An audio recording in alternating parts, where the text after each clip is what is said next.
Welcome to another episode of Do You Remember? Today we will be looking back at 10 cartoons properties based on adult movies that were probably too violent for their intended audience to see. Number 10. RoboCop the Animated Series. Based on the 1987 movie of the same name, the series was produced by Marvel Productions in association with Orion Pictures Corporation and was syndicated by New World Television as part of the Marvel Action Universe programming block.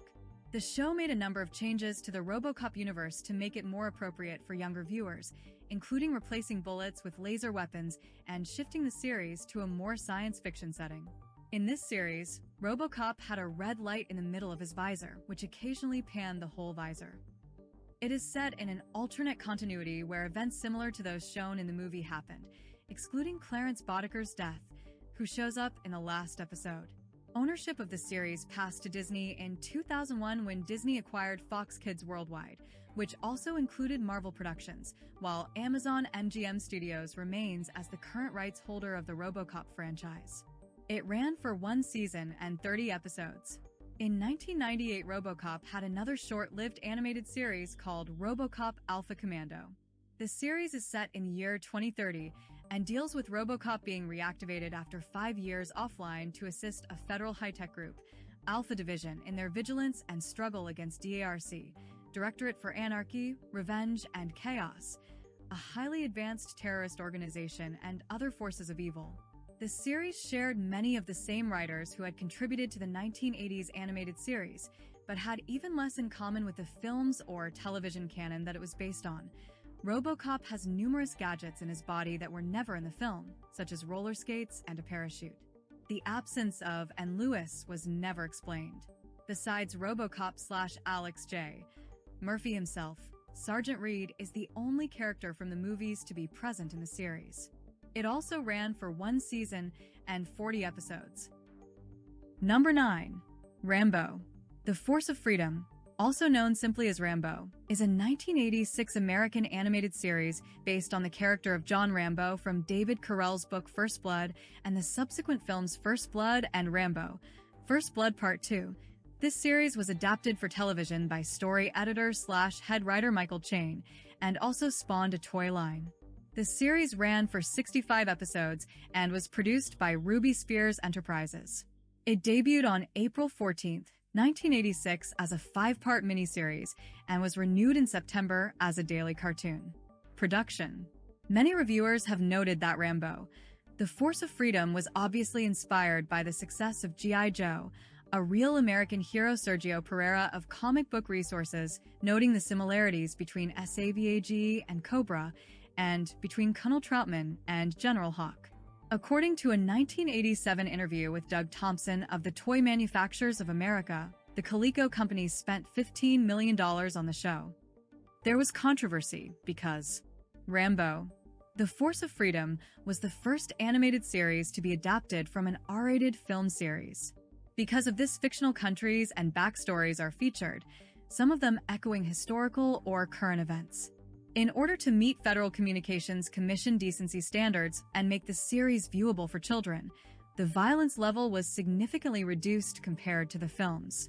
The cartoon generated a mild controversy at the production studio, with writers wondering how they could present a child-friendly main character who was created as a troubled Vietnam War veteran suffering from post-traumatic stress disorder. While some have alleged that the show used child psychologists who recommended that the cartoon not make any references to Vietnam, POWs, or Rambo's experiences in 1982's First Blood and 1985's Rambo, First Blood Part 2, the show's head writer, Michael Chain, denies this and instead states that his previous experience in producing children's programming led him to make sure that Rambo would not have an adverse effect on the psyche of children. Sylvester Stallone was annoyed and embarrassed that the Rambo character was used as a cartoon character. Number 8.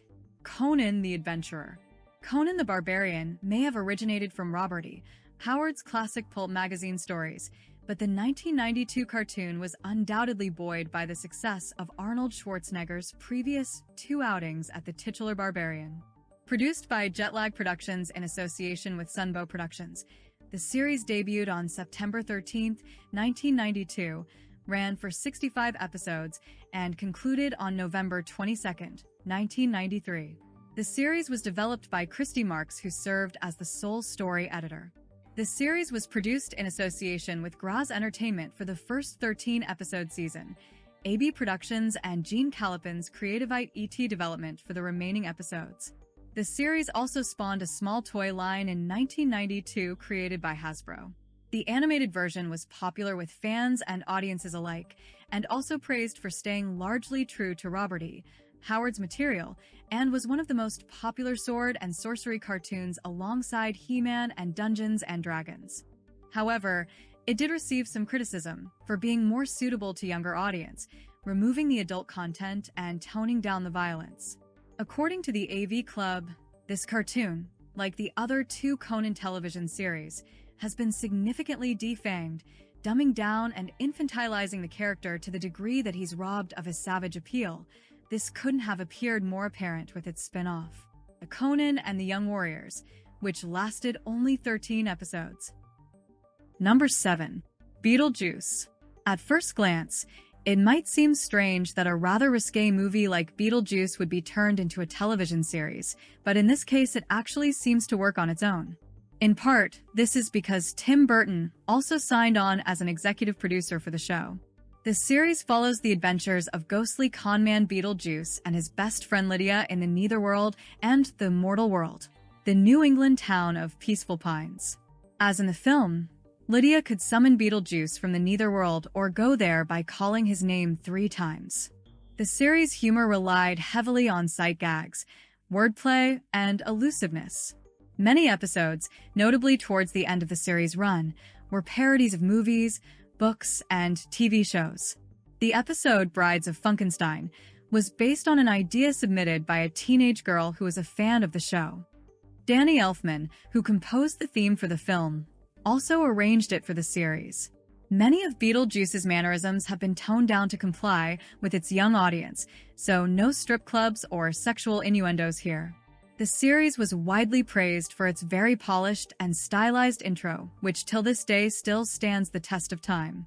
The show ran for 4 seasons and 49 episodes between September 9, 1989 to October 26, 1991.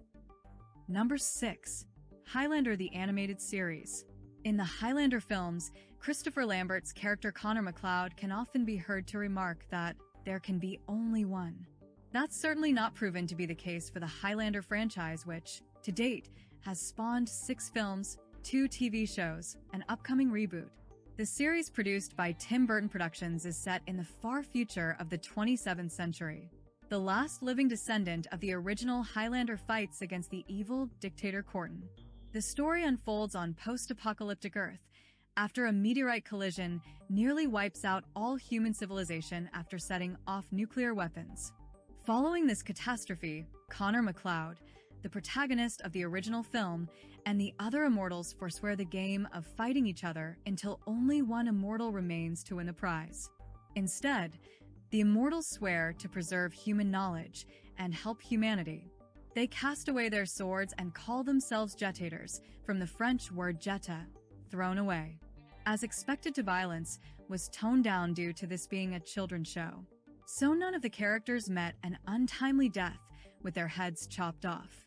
The show ran for 4 seasons and 49 episodes from September 9, 1989, December 6, 1991. Number 5. Toxic Crusaders. You would expect a cartoon inspired by an extremely violent horror film featuring copious amounts of nudity, and from a studio known for the likes of Surf Nazis Must Die, couldn't and should make it to the small screen. Yet, against all odds, Toxic Crusaders kind of worked.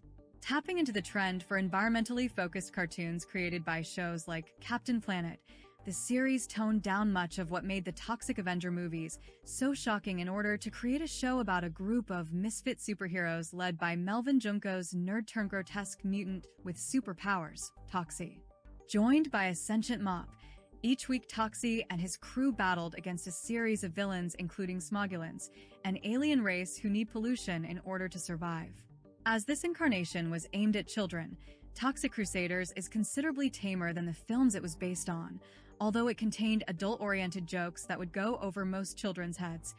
Despite running for just 13 episodes, the show's slyly adult-oriented jokes and status as a small-screen oddity have ensured cult status. The soundtrack still remains catchy till this day. Number 4. Attack of the Killer Tomatoes.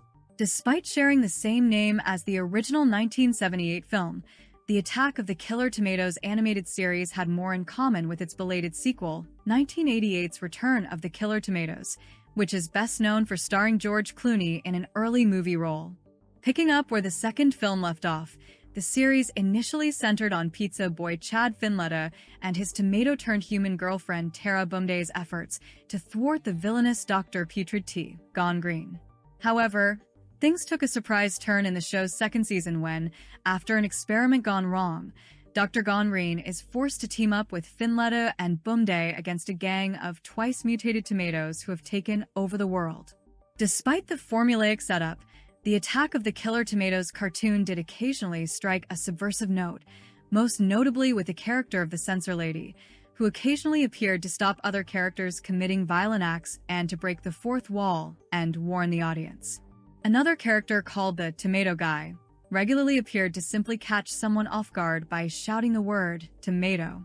It was odd. Number 3. Roughnecks, Starship Troopers Chronicles. Something of an outlier due to the fact it aired in 1999, the sight of Roughnecks, Starship Troopers Chronicles in the TV listings would still have been enough to prompt more than a few double takes among those who watched the original film and recalled scenes such as the communal shower or the moment a man's brain is sucked from his skull. Fortunately, all of the violence and nudity that made the film such a typical Paul Verhoeven production was removed from this CGI animated series. Unfortunately, all of the biting satire and political aspects that made the film such a typical Paul Verhoeven production were also removed, even though Verhoeven served as an executive producer.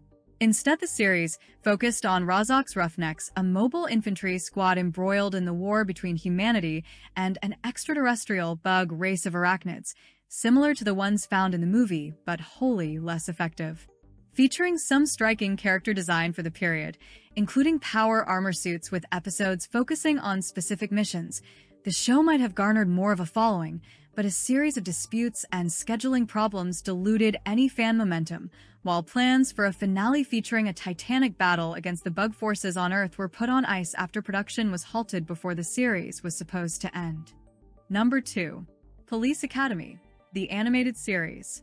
Some elements of movies for adults can be easily translated or toned down to fit in a children's cartoon, but the same can't be said for much of Police Academy. The film includes several nude scenes as well as some implied hookups. Police Academy also features a pretty liberal use of foul language. It's very clear that the movie wasn't meant for children. The Police Academy cartoon series has to make some serious changes to try and be more kid-friendly. One way it draws in kids is by creating a crime boss named Kingpin for the heroes to face off against, who is suspiciously similar to Marvel's villain of the same name. The show also adds a crew of talking police dogs named the Canine Corps. The show was produced by Ruby Spears Enterprises for Warner Bros. Television. It aired weekdays and lasted 2 seasons for a total of 65 episodes. Number 1. Before it was a cartoon, Mortal Kombat was a game based around characters that would fight to the bloody death and end each other in gruesome fatalities, which would also go on to inspire 2 movies. So it only made sense for them to cash in on the trend of making cartoons based on adult properties with Mortal Kombat, Defenders of the Realm in 1996. Set loosely after the events of 1995's Mortal Kombat movie, the series followed a team of Earth's combat ants as they fought the invading forces of Outworld. Despite a decent-sized cast of characters from the franchise's early games, the show toned down the game's extreme violence and lacked major fighters like Johnny Cage. With bloodless energy blast-focused battles, the show received fairly negative reviews and was canceled after 1 season of 13 episodes. The show's only lasting legacy was the debut of the sorcerer Quan Chi, who became a fairly major character.